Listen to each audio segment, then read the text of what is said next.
Have you ever felt that life was trying to tell you something through a coincidence so precise, so personal, it almost felt supernatural? Carl Jung didn't believe these moments were random. He believed they were meaningful patterns, synchronicities, where the inner world and the outer world reflect one another like a mirror. This isn't just philosophy. In 1952, Jung documented one of his most famous cases. A patient dreamed of a golden scarab, an ancient symbol of rebirth. Just as she described it, a real scarab-like beetle tapped on the window. Jung caught it and handed it to her, saying, "Here is your scarab." It wasn't just strange timing. It was a moment where the unconscious, the symbolic, and the real collided in perfect harmony. In today's episode from Channel Psychology Insights, we're exploring the 5 different types of synchronicities Jung identified. These aren't just spiritual curiosities. They might be the universe responding to your thoughts, fears, or intentions. And once you learn to recognize them, you may never see reality the same way again. Because sometimes, life doesn't speak in words. It speaks in patterns. Are you paying attention? So, if synchronicities are more than random occurrences, if they're reflections of your unconscious mind reaching out into reality, how exactly do they appear? And more importantly, what can they tell you about the deeper story unfolding in your life? Let's begin with the first type of synchronicity Carl Jung explored, what many refer to as the warning synchronicity. Have you ever had something delay you at the last minute, only to realize later that it may have protected you from harm? Imagine this. You're on your way to sign a contract for a promising new job. It's everything you've been hoping for. Higher pay, better status, a quick leap forward. But that morning, your alarm fails. You oversleep, your phone dies, and traffic brings everything to a halt. Frustrated and embarrassed, you call to reschedule. Later that week, you discover the company is being investigated for fraud. Had you accepted the offer, your name would have been caught in the storm. Was that just bad luck with perfect timing? Or could it have been a warning synchronicity, a subtle pattern that interrupted your path before you stepped into something destructive? Carl Jung believed that the unconscious mind doesn't just live inside you. It operates as part of a much larger network. In moments like these, he suggested that your inner psyche might collaborate with the outer world to create meaningful disruptions. These moments don't follow cause and effect logic. They follow symbolic logic, the language of intuition and unconscious knowing. Warning synchronicities often come during transitions, moments when you're about to commit to a relationship, take a new direction, or make a life-changing decision. Maybe you've seen the same troubling image in dreams for days. Maybe certain objects keep breaking, or people close to you suddenly express concern for no clear reason. These disruptions may not be coincidences. They could be signals, expressions of a deeper intelligence that wants to keep you aligned with something more authentic. And the more emotionally charged a decision is, the more likely these synchronicities are to appear. Why? Because emotion amplifies energy. And in Jungian psychology, when your conscious path clashes with your unconscious truth, friction builds. That friction often surfaces not as a voice in your head, but as symbols and circumstances in the outside world. A well-known example from Jung's own life was when he canceled a trip at the last minute due to a bad feeling he couldn't explain. A train accident happened along the very route he was supposed to take. He later reflected that the inner psyche, when attuned, doesn't just sense danger. It manifests conditions that prevent it. So when things fall apart unexpectedly, when plans collapse despite your effort, pause and ask, is this chaos? Or is it guidance? What appears to be misfortune may actually be a form of protection. Life, through synchronicity, may be nudging you away from harm. And the more you learn to listen to these subtle signs, the more you'll begin to navigate life not just with logic, but with deep, intuitive wisdom. There are moments in life when clarity doesn't arrive through analysis, but through resonance, those strange, almost poetic alignments between your inner doubts and the external world that seem to whisper, yes, you're on the right path. This is the essence of what Jung called a confirmation synchronicity, a pattern that affirms rather than warns. Unlike the disruptions that stop us in our tracks, these signs arrive as gentle encouragements, often when we're standing at the edge of change. Picture this. You've spent weeks questioning whether to leave a long-term relationship. The decision feels heavy.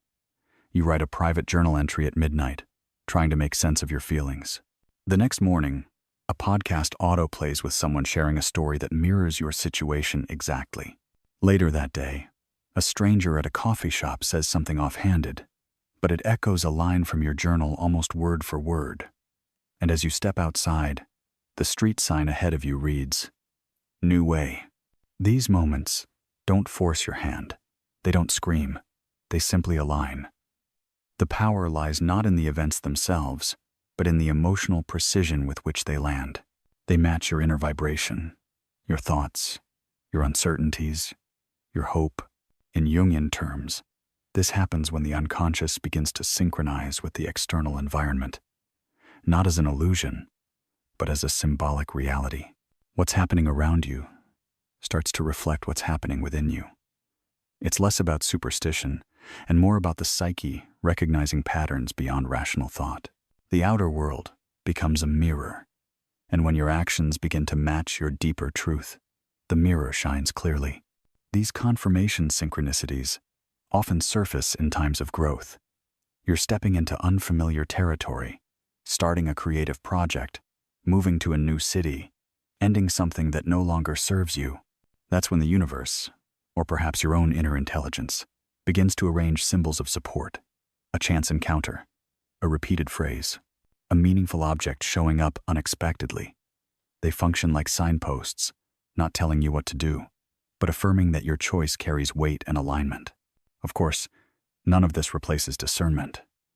But when the same symbol appears more than once, when an external pattern reflects a deeply personal truth, it's worth pausing, not out of superstition, but because something meaningful might be unfolding just beneath the surface.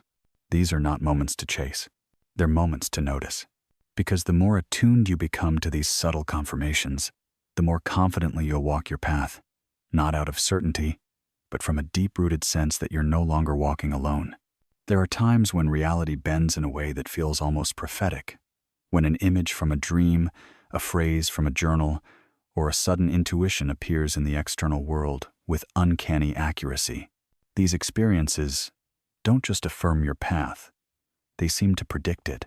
Jung referred to these moments as prophetic synchronicities, when time itself feels fluid, and the psyche reveals a future event through a symbolic thread.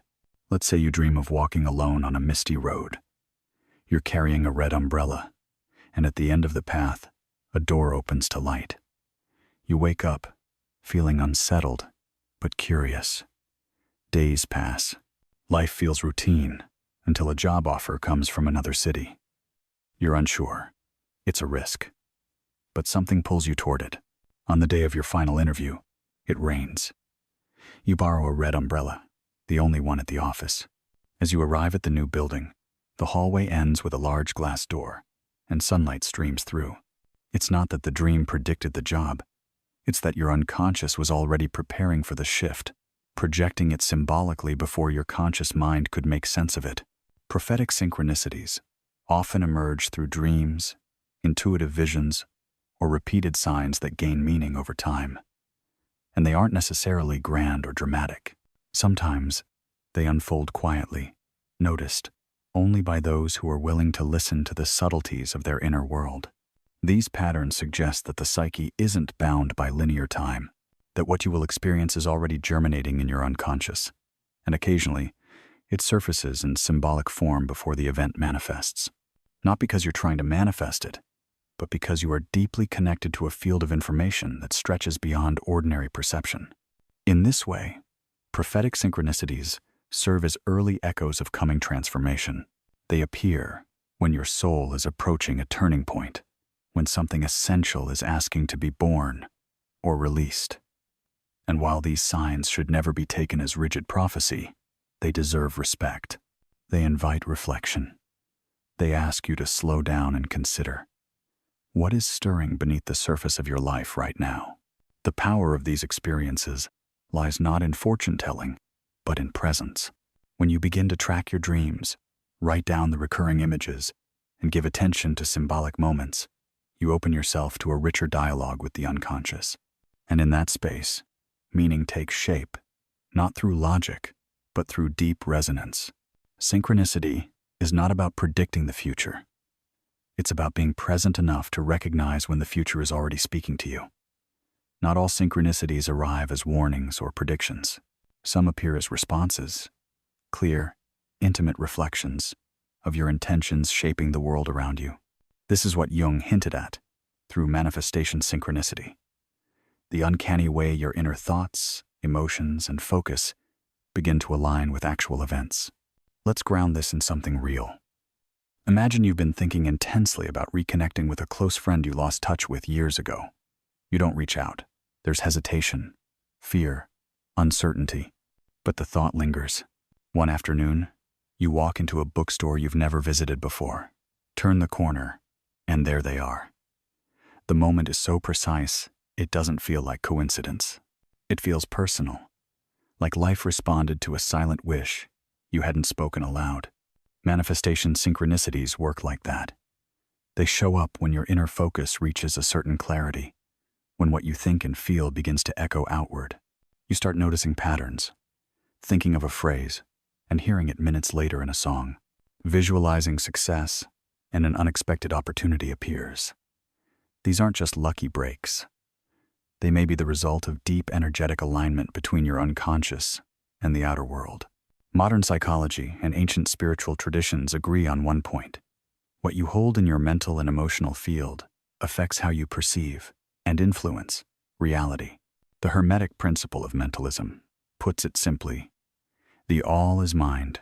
This doesn't mean every thought instantly creates reality, but that your state of consciousness colors what unfolds around you. That's why practices like journaling, visualization, and focused emotional intention can become powerful tools, not just for clarity, but for creation.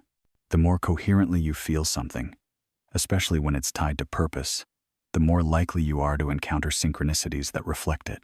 So, here's where I want to invite you into the conversation. Think back. Have you ever focused deeply on something, only to have it show up in your external world without you forcing it?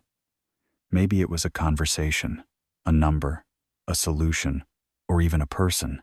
How did it feel? Did it arrive gently, like confirmation, or shock you into presence? I'd love to hear your story. Leave a comment below and share a moment that made you wonder if reality was responding to you. Because when manifestation synchronicity shows up, it teaches you something powerful. You're not passively watching life unfold. You're participating in it. You are both the listener and the composer of the melody. And when your inner frequency is in tune, the world plays it back. But sometimes, even when you're not consciously intending anything, when you've surrendered the need to control outcomes, life offers you a door you didn't even know you were looking for.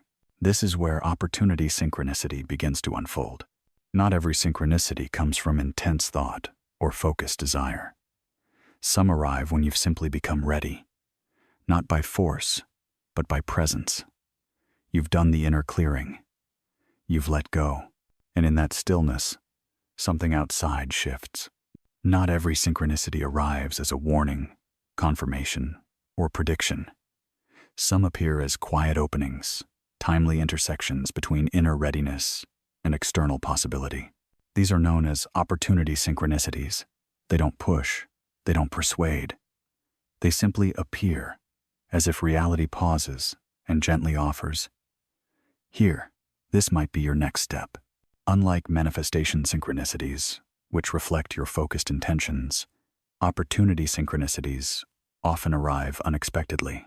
They show up when you've done the inner work, released attachment to control, and surrendered just enough to allow life to move through you. And when that shift happens, the outer world responds, not with fireworks, but with clarity. Imagine this. You've been struggling with purpose, feeling creatively blocked. Nothing you try seems to flow. You stop forcing it, and instead, begin focusing on your well-being. You take walks. You read for joy, not productivity. You reconnect with yourself. And then, during a casual chat with a stranger at a local cafe, they mention a project they're starting, one that fits exactly the skills you've set aside. There's no push, just alignment, an invitation. Jung believed the psyche constantly seeks balance. When we stop resisting our path and begin to live in tune with our deeper self, the unconscious begins to cooperate with the world outside. Opportunity synchronicities become possible because you're no longer chasing what's misaligned. You're available for what is. They might appear as chance meetings, spontaneous offers, unexpected messages, or even delays that lead to something better. What matters is not what they are, but when and how they appear, usually right after you've let go of the need to control everything. The key to recognizing them is presence. These synchronicities rarely announce themselves. They often arrive softly, through ease rather than effort. And if you're not listening, you'll miss them. So take a moment. Look back at a time when life surprised you with an opportunity that seemed to come from nowhere, but arrived at the perfect time. What were you feeling at that moment? What had you recently released or accepted? Those patterns hold power. They show you that opportunity doesn't always come through striving. Sometimes it comes through surrender. And once you begin to trust that, truly trust it, you'll notice the world opens up in ways logic alone can't explain. When you begin to notice these opportunity synchronicities, these moments of quiet alignment that seem to arrive at just the right time, you realize something essential. You're no longer forcing life to move. You're flowing with it. It's here, in this space of openness, that synchronicity becomes more than a psychological curiosity. It becomes a lived experience, a way of being.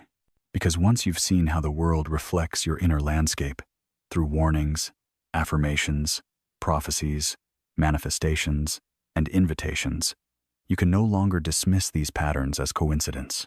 Jung understood that synchronicity was not about predicting the future or escaping from reality.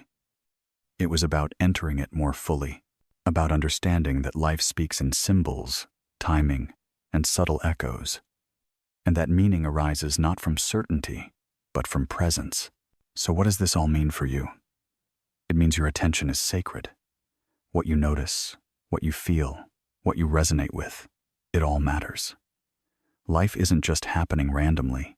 In some way, it's communicating with you, shaping itself in dialogue with your consciousness. And the more you tune in, not with fear, but with curiosity, the more fluent you become in this hidden language of reality. That's where true transformation begins. So, before we close, I invite you to pause. Look back at the past month, or even the past week. Were there any moments that made you stop? A phrase repeated? A dream that lingered? An opportunity that felt too perfect to explain? Don't rush to label it. Just notice it. Reflect. And if something inside you stirred, if a memory or feeling came up as you listened today, then maybe, just maybe, that's synchronicity too. I'd love to hear your story. Share it in the comments. Let's turn this space into more than content. Let's make it a constellation of shared meaning. Because once you begin to see the patterns, you'll understand something profound. Life isn't just moving forward. It's calling you to pay attention. And maybe, just maybe, it's calling you home. This is Psychology Insights. Thank you for watching. Until next time, stay aware, stay grounded, and most of all, stay open to the signs.